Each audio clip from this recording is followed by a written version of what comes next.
Massive news for the Seminoles today as they add to their impressive 2024 recruiting class, and Alex Atkins has himself another blue chip on the offensive line. Manasse Itete has committed to the Seminoles. The former USC commit recently decommitted from them and has now made it official with the Noles today. Let's take a look here. But Itete is a 6'5", 290-pound offensive lineman. He's listed as a tackle. Could see him playing both tackle or potentially guard in college. He is a 4-star on all major recruiting sites. And again, class of 2024. Look at that. From Modesto, California. I think that is very important, something we will talk about here in just a moment. But Florida State went into California and grabbed a kid that was committed at one time to USC, goes to Central Catholic High School there in California. Itete is a very impressive prospect. We will talk about not only him as a prospect, but also how good of a job this staff did to stay on him and pull an impressive blue chip out of USC's backyard. Itete is a force. He's a very physical blocker. He's got a huge wingspan at 6 foot 10 inches, incredibly long arms, and really big hands. He's got 10-inch hands.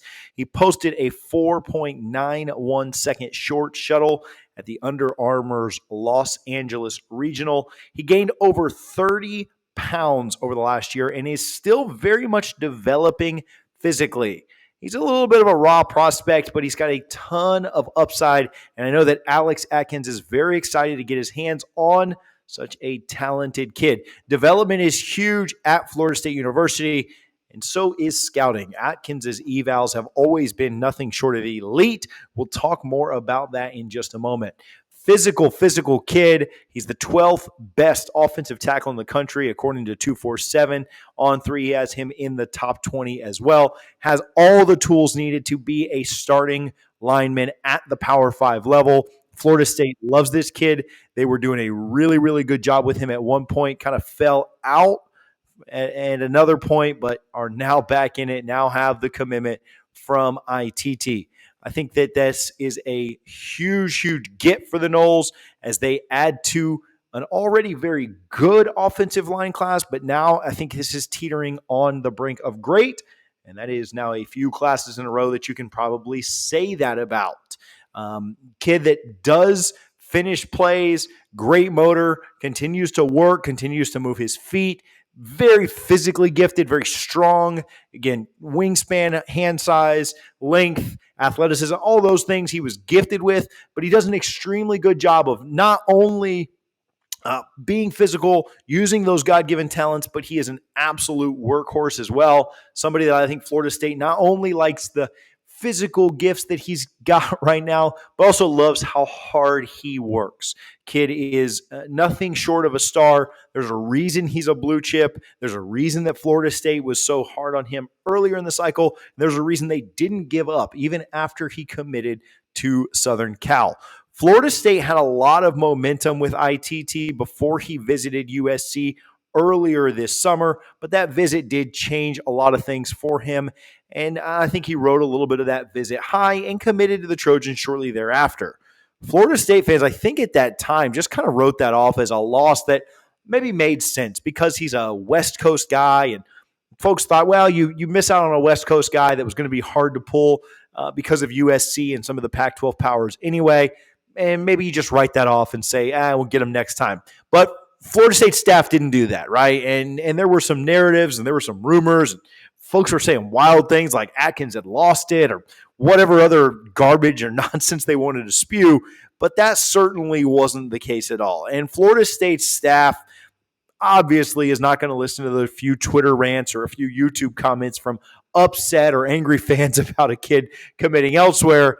And they stayed. I wouldn't say they went to work. They stayed at work with Itete, and today is the result of that. Today's commitment shows that work, shows that effort, shows that kind of relentless pursuit that the staff had. And so massive shout out here to not only the full staff, but of course, Alex Atkins for getting back in and eventually winning this commitment. The things that had FSU trending for ITT earlier in the cycle are some of the things that I believe eventually won out.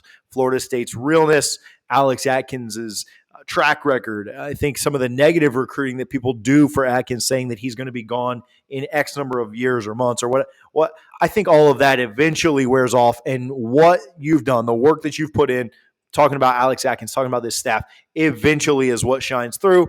And I think a lot of the things, again, that had FSU trending for ITT earlier in the summer are what won out now. There is a narrative that has existed for a hot minute that is being completely disproven right now. We're going to talk about that in just a minute. But first, I want to shout out our Discord. Guys, I don't know if you're over there or not just yet, but I'm going to do a little bit different of an ad or a plug. We're going to try and shout ourselves out. We've done a really good job, and I'll brag on us for a little bit. There's some insiders that we've got in the Discord. We've done a really good job of mixing both content and community within our Discord. Go check that out. The link is in the description. I'll also make it the pinned comment so you guys can go check that out. But it is the Double Fries No Slaw FSU Football Discord, where we try to give you inside information and community that you guys can chat with and have a really good time interacting with. We've gone well over 2,000 members. Our Patreon that gives you access to exclusive information in that Discord has grown a ton. If you've checked out some message board type stuff and you just didn't like that because it doesn't move fast enough, this Discord is where you want to be. Well over 2,000 members in there chatting about FSU football all day long. There's different forums, different chats you can join that maybe apply to you, don't apply to you. If you care about recruiting, you don't care about this, that, and the other, conference realignment, whatever you're looking for, go check out our Discord. The link is down in the description. It's all free. If you want exclusive info, there are some paid channels you can check out, but I appreciate you guys that are part of that. Shout out the Animal House and everybody that's involved with our Discord. Okay, jumping back in and getting right back to it. There is a narrative that existed that Mike Norvell and his staff could not recruit, which was incredibly silly always. And he's proving it to not only be silly, but just completely false. The offensive recruiting that Florida State has done this cycle is just insane. A top 3 quarterback, 2 blue chip elite level talents at running back, several blue chips committed out at wide receiver, the number 1 tight end in the country, some really, really special offensive line talent, and the defensive side of the ball is starting to catch up as well, as you guys have seen. But we told you that this would start to happen when Florida State got some wins on the field and reorganized their NIL. We were super excited when the Battle's End came around, and we told you that Florida State would continue to compete for some of the most elite kids in the country. And pulling a California kid off of USC's commit list is doing just that. Of course, we do want to shout out the Battle's End, who we've been a big fan of. And if you're not a member there, you certainly should support.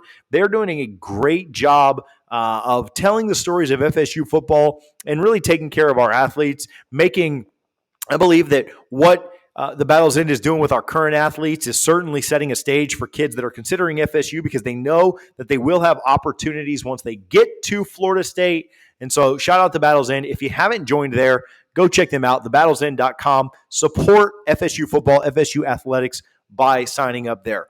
Quick plug as well, you should be a booster if you're watching this video. If you're enjoying Florida State recruiting and what they're doing right now before we get to the season, you ought to be a booster as well. Boosters.fsu.edu. We'll just shout everybody out today and give them some love.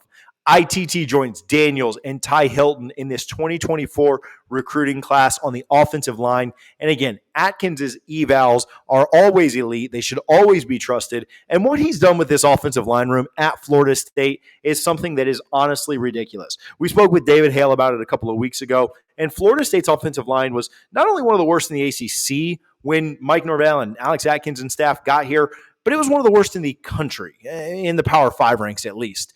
Florida State's offensive line couldn't give any time to any skill position, whether it be quarterback, wide receiver, or running back, to ever make a play in that 2020 season and before that as well, obviously.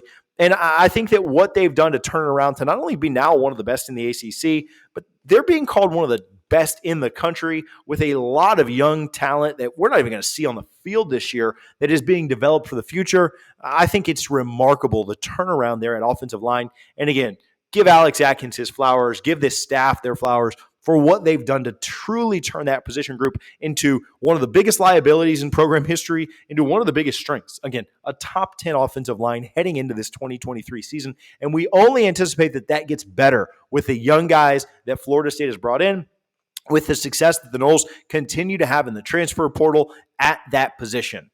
If you are excited about this season and everything that's coming with this season from an offensive perspective, we sat down with ESPN's David Hale to talk about that. We talked about the offensive line. We talked about Jordan Travis, the wide receivers, the running backs, tight ends, every position group, of course. If you want to get jacked up about this season, do me a favor and click right here to watch a video on it.